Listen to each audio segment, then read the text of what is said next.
Hello दोस्तों, नमस्ते। मैं शीला शर्मा।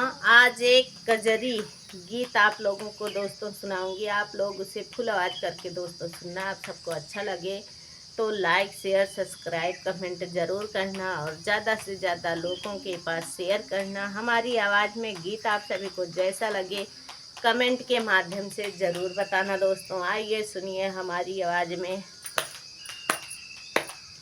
बोले सूप नखा राम से मुस्कुराई के बनवा में आई के ना। बोली सूप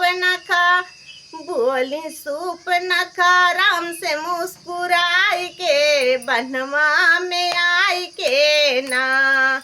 राम कैला मुझसे शादी करा बन में तू आजादी। राम कैला मुझसे शादी करा बन में तू आजादी। हमारी राखला दुल्हनिया बनाई के बनवा में आई के ना। हे हमें राखला दुल्हनिया बनाई के बनवा में आई के ना। बोली सूप नखा राम से मुस्कुराई के बनवा में आई के ना। बोली सूप नखा राम से मुस्कुराई के बनवा में आई के ना। राम मान नहीं बात गई लक्ष्मण के पास। राम मान नहीं बात गई लक्ष्मण के पास।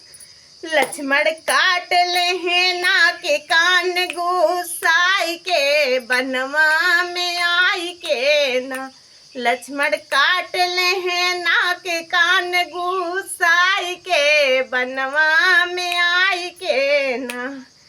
बोली राम से सुपनखा मुस्कुराई के बनवा में आई के ना। बोली राम से सुपनखा मुस्कुराई के बनवा में आई के ना।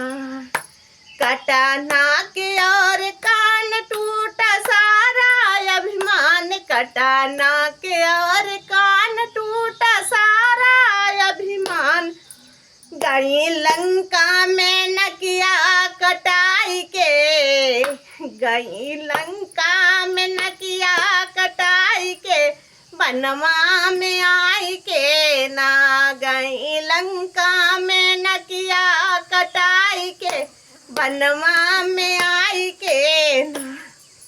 बोली राम से सुपनखा मुस्कुराई के बनवा में आई के ना। बोली सुपनखा राम से मुस्कुराई के बनवा में आई